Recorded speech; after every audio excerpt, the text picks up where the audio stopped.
today we have a great show. Today we'll be talking about Columbus's top music venues along with the local housing lottery. Stay tuned for an exciting update on the Oscars. And make sure you stick around for our local campus news.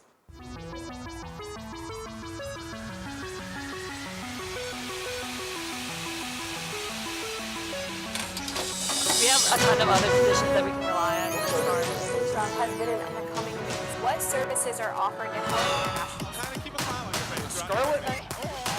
BuckEyes are explode.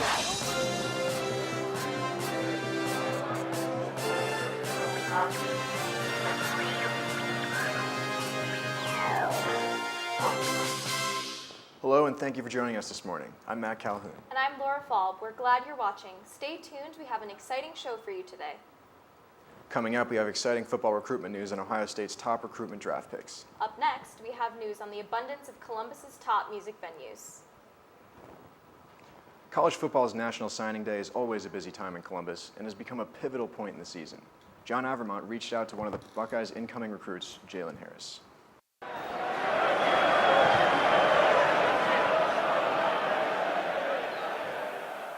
College football's National Signing Day was on February 1st, and Ohio State was once again looking to replace a large amount of talent on both sides of the ball. The Buckeyes were able to pull in a large amount of recruits, and one of the players who has an opportunity to make an impact immediately is Cleveland Heights wide receiver Jalen Harris. I was able to sit down with him and talk about the recruiting process as well as his potential role with the Buckeyes. I'm looking to make an impact early.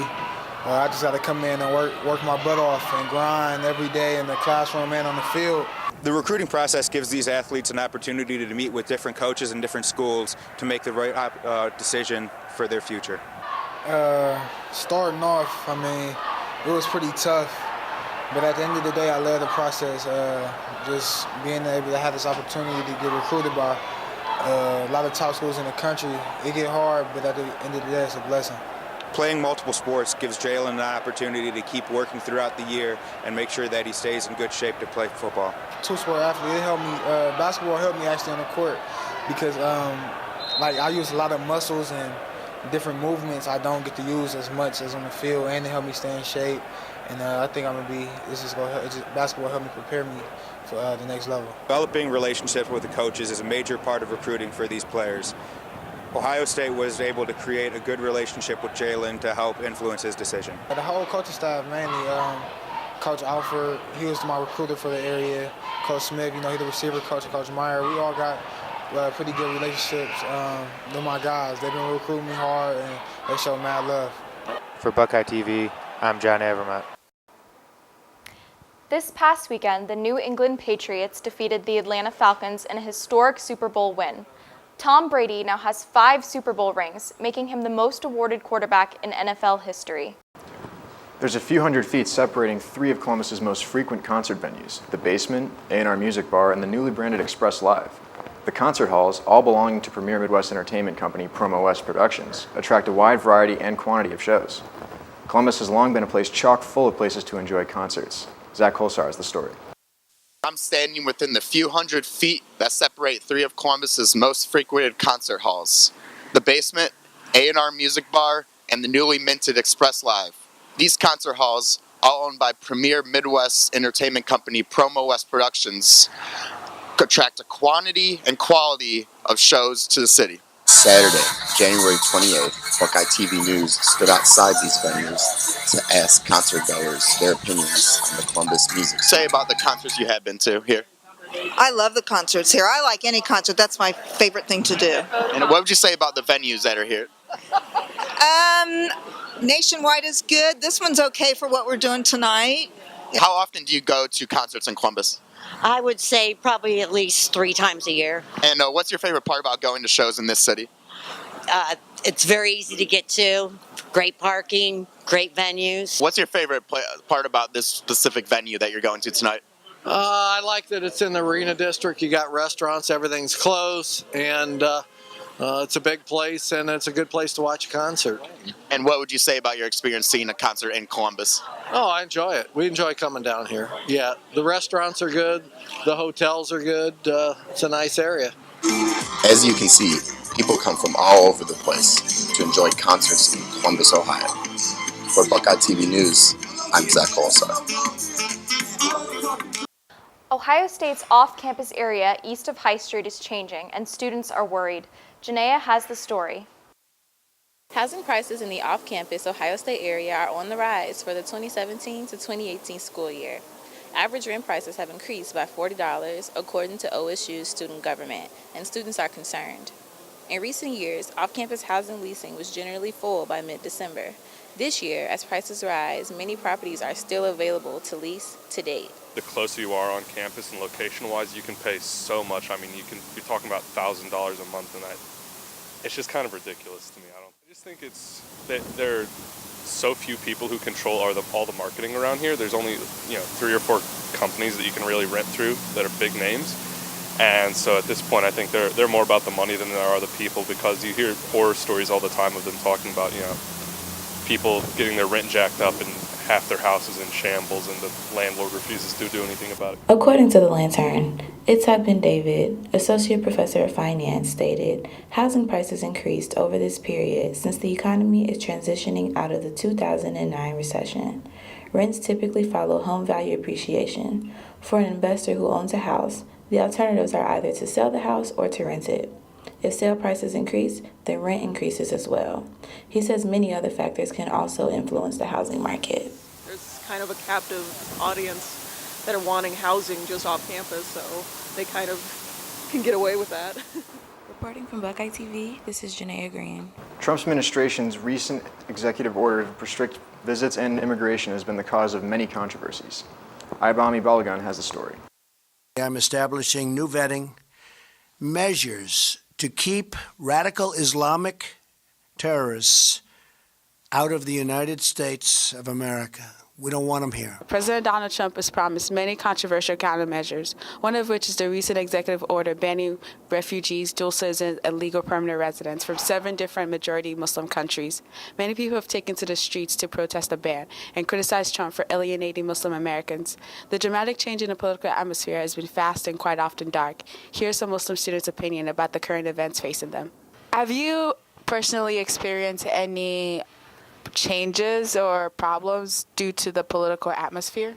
I haven't, but I feel like there's tension and like weird air in the room, like when I come in because I have a scarf on, obviously, and I'm a minority. What do you think about the campus administration's approach to the political atmosphere? Do you think they could do better? Well, I feel like that's a tough question because I really don't know what else they really could do, because it's a university. It's their job to remain neutral in political topics, but I feel like their approach so far has been okay in terms of not really releasing the immigration statuses of students and kind of remaining on the side of the students, and they released a couple of emails of what they're going to do. So I feel like they've done okay. I feel like recently there has been much more unity amongst our community. We've been able to rise up against a lot of hatred and stuff like that, and the community has definitely come together. I feel like we're much more connected as a community now.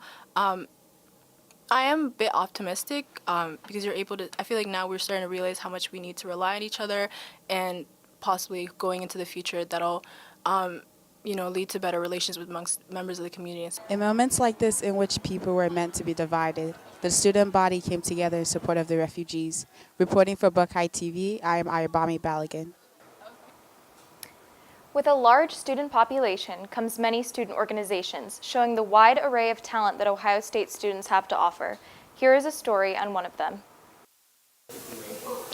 Hi, I'm Jordan Ginsberg reporting for BuckEye TV. Today I'm going to be talking to a couple different members from Off the Lake Productions, Ohio State's only student-run musical theater organization on campus, about their personal experience with the process of putting on their production of The Addams Family. Tell me a little bit about your involvement in The Addams Family. Yeah, so I'm the music director. Essentially, the responsibilities are exactly what it sounds like, directing the music. So I run music rehearsals, I coordinate group numbers. Yeah, I'm in the cast of The Addams Family. I'm playing Morticia, which is the mother of The Addams Family. I am directing The Addams Family. My favorite part about being involved with The Addams Family is it's just so much fun, and everybody who's here loves theater so much, so we all get to come together and put on a show, share something we love, and make a really cool product. As you can see, Off the Lake has put in a lot of work into their production of The Addams Family. And why should Ohio State students come and see the show? The show is really fun and kooky, like I said before. You're really in for a fun night if you come see it. It's a really funny show, as much as it is dark and kooky too. Anyone is welcome to come see the show with a $1 donation or a non-perishable food item to be donated.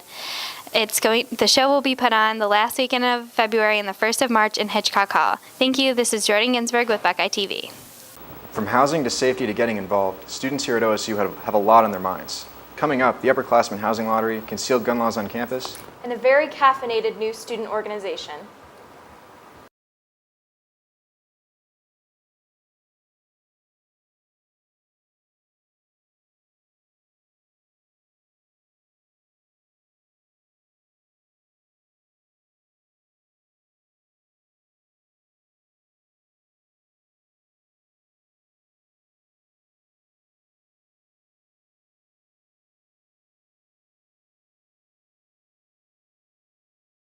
upper-class students are currently under pressure to find their housing arrangements for the 2017-2018 academic year, which may prove to be more difficult than it has been in the past. Laura has the story.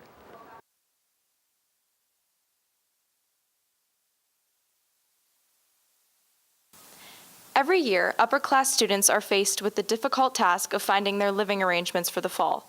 With the current 2-year campus housing contract instituted in the fall of 2015, current sophomores are struggling with the decision of whether to live on or off campus. However, the new OSU lottery system makes on-campus living a gamble.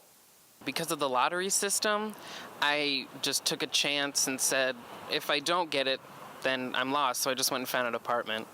Because of the growing number of students, the lottery will be put into effect for the 2017-18 school year, preventing students from having security in their housing options. I was going to live on campus because scholarships made it easier to pay for, and it was just, you didn't have to worry about rent or utilities or anything. But I thought, since there was the possibility of not getting one, then I'd rather just not. The lottery also puts pressure on upper-class students to find the perfect apartment or house, including any number of roommates, which can prove to be very difficult. This year I'm living in a single, so I was worried, oh no, what if I don't find somebody to live with next year? However, some students prefer off-campus living despite the difficult process. I'm really excited to live off campus. I want to have my own kitchen and not have a meal plan. My sorority house, so that would be overwhelming, so now I've always wanted to live off campus. For BuckEye TV, I'm Laura Falb. Recently, the Dow Jones reached a record high, soaring to 20,000 points. Investors have become optimistic after the election of Donald Trump in November, believing in his promises to refuel the economy. It is possible for the stock market to rise even more, but advisors urge investors to remember that stocks are more vulnerable to short-term swings than bonds are. If you're a young person willing to take some risks, you may want to pay particular attention to the market at this time. In an era ravaged by gun violence and mass shootings in America, some states have chosen to deal with this problem in different ways. Ohio lawmakers recently passed legislation allowing concealed carry on college campuses and in daycares. Haley Chupa asked some Ohio State students how they felt after this change.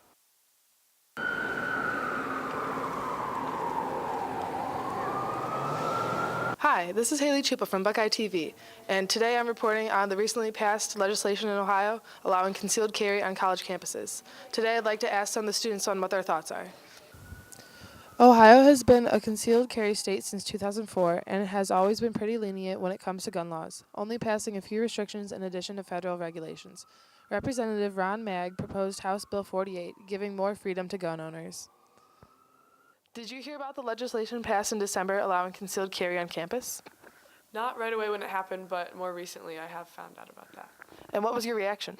I am not a fan of that. I don't like guns. I think are stupid, so. I don't agree with it. I don't think it's a good idea.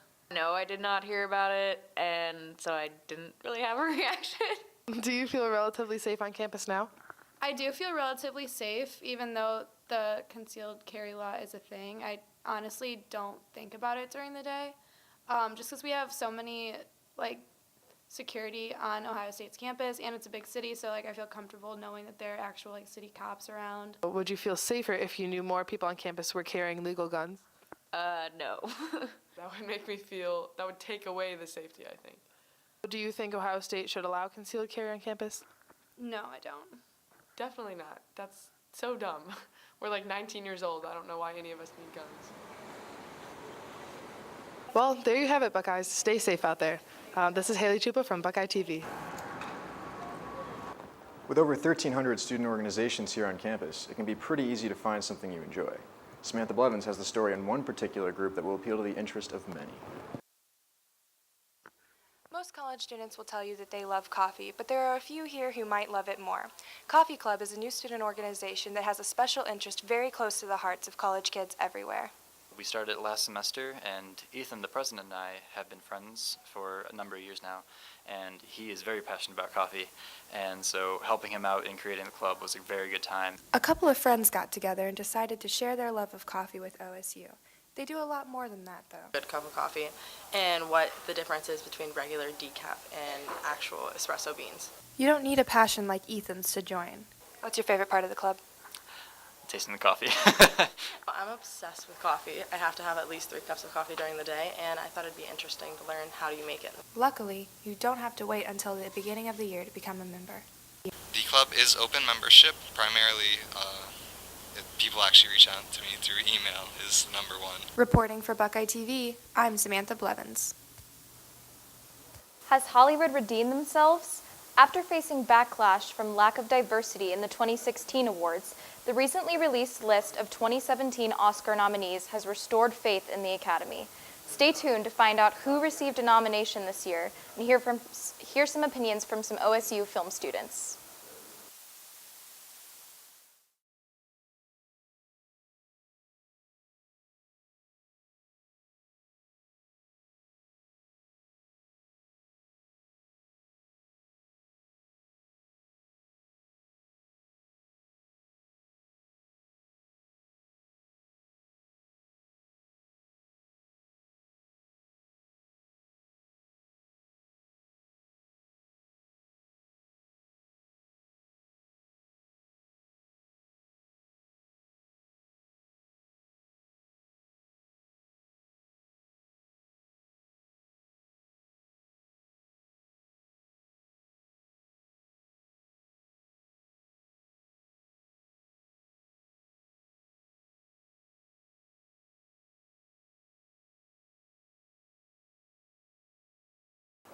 Trouble in Tinseltown? After facing backlash for lack of diversity in the 2016 Academy Awards, the recently released list of 2017 nominees has restored faith to the Hollywood community. Caitlin has the story. Over the categories featuring predominantly white actors and actresses. This year, the 2017 nominations have proven to be more inclusive, but the entertainment community realizes that there are still strides to be made to feature more minority groups. In response to the 2016 Academy Awards, Twitter exploded with the hashtag #OscarsSoWhite. Many celebrities tweeted their disappointment regarding the lack of diversity in the nominees. Viola Davis, nominated for her role in Fences this year, said the awards were a symptom of a much greater disease. I sat down with an OSU film professor and some students who recently attended the Sundance Film Festival to get their opinions on minority representation in popular films. It's definitely a marked improvement over last year, but at the same time, there's still a lot of progress to be made because this is just one year as opposed to every single year. America has a reputation of being a melting pot and including a bunch of different cultures, so it's really important to reflect those different journeys that all Americans have traveled, not just the majority of the groups. America is made up of a lot of non-white people, and it's important that Hollywood, which shows our dreams and aspirations, reflects who we are. It should reflect who we are. This year will be the first time in over a decade that African American actors and actresses are nominated in all 4 acting categories. I think movies do so much for us. They give us so many dreams, but they also teach us so many values. They teach us how to act toward people. Our culture is diverse. Our people are diverse. It's just nice to see after so many years of so few minority groups getting represented in film that there's becoming more of a renaissance of these minority groups and having stories focus on them as opposed to the stories being told always focusing on the majority groups. We still have a long way to go, but Hollywood is finally making changes. Tune in to ABC on February 28th to catch the 88th Academy Awards. Tipping is something most of us have always done without thinking. But is our system still working for Americans? Matt Calhoun has the story. The custom of tipping restaurant waitstaff has been around for hundreds of years in the U.S., but is it still the way Americans prefer to pay for sit-down meals? We decided to get outside and find out what people think. It's nice because you can depending on the service, if it was bad service, they don't get paid for what they didn't get, but it's also bad because they don't get minimum wage and they don't really make as much money. So. I think that it helps encourage better customer service. I've been a server myself with tips, so there have been times where I've gotten really good tips, and there have been times where people have tried to skip out on the bill. Like people get to decide based on what service they get, so. Well, it's clear that people prefer to choose the amount of their tip. The subjective nature of tipping has its drawbacks. That some people don't understand it, so they don't give enough. I think there's probably an inherent discrimination to tipping. More attractive people tend to get tipped more than the less attractive people. I feel like there's probably inherent bias in everybody based on who they want to tip better. People also weighed in on replacing the tip with a set service charge. I wouldn't have anything wrong with it, but I think a lot of people would have problems with it. It's a way to make it a little more even. I'd rather just see the minimum wage go up in general. I think it would definitely be better for servers. They would get the money that they deserve because it's a hard job. I think if we switch to something where everyone is required to pay a certain amount, then people would probably go out less. It looks like tipping is here to stay. For BuckEye TV, I'm Matt Calhoun. Coming up, we have some exciting local news. 18th Avenue is reopening. Ever wonder where the best spots on campus are to get a good workout? And after your workout, where is the best place to study on campus?